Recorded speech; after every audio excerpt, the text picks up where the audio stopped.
एक बार की बात है, एक जंगल में एक चतुर और चालाक लोमड़ी रहती थी। लोमड़ी हमेशा भोजन की तलाश में रहती थी और अपनी भूख मिटाने के लिए कुछ भी कर सकती थी। एक दिन, जब लोमड़ी भोजन की तलाश में निकली, तो उसने एक पेड़ के ऊपर एक घोंसला देखा।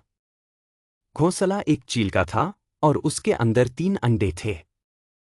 लोमड़ी ने मन ही मन सोचा, मैं अपने अगले भोजन के लिए उन अंडों को चुरा लेती हूँ। तो उसने इसके लिए एक प्लान बनाया। वह तब तक धैर्यपूर्वक प्रतीक्षा करता रहा जब तक चील भोजन की तलाश में घोंसला छोड़कर नहीं चली गई। जैसे ही चील नजरों से ओझल हुई, लोमड़ी पेड़ पर चढ़ गई और उनमें से एक अंडा चुरा लिया। वह घोंसला छोड़ने ही वाला था कि चील लौट आई। लोमड़ी ने जो किया उसे देखकर चील को बहुत गुस्सा आया। उसने झपट्टा मारा और लोमड़ी को अपने पंजों में उठा लिया, उसे अपने घोंसले में ले जाने के लिए तैयार हो गई।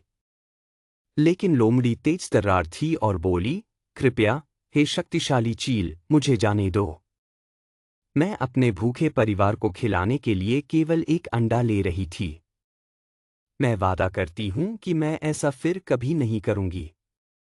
चील ने लोमड़ी की दलील सुनी और उसे एक मौका देने का फैसला किया। उसने उसे जाने दिया और देखता रहा कि वह भाग रहा है। लोमड़ी ने सोचा कि उसने चील को मात दे दी है और वह अपने आप में बहुत खुश महसूस कर रही थी। लेकिन चील की अपनी एक योजना थी।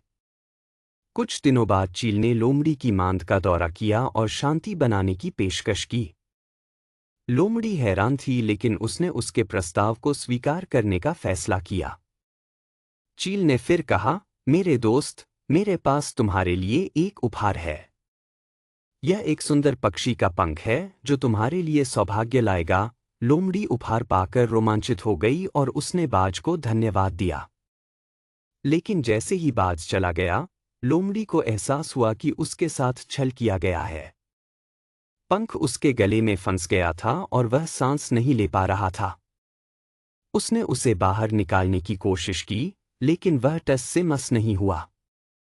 वह चील के घोंसले की ओर भागा और उससे मदद की भीख मांगी।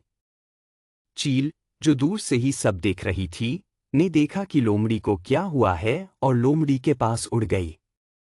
उसने धीरे से लोमड़ी के गले से पंख हटा दिया और कहा, याद रखो, मेरे दोस्त, कि ईमानदारी और दया हमेशा सबसे अच्छी नीति होती है। यदि आप अपने दिल का पालन करते हैं और सही करते हैं, तो आप कभी गलत नहीं होंगे। उस दिन से लोमड़ी और चील बहुत अच्छे दोस्त बन गए और लोमड़ी ने एक मूल्यवान सबक सीखा।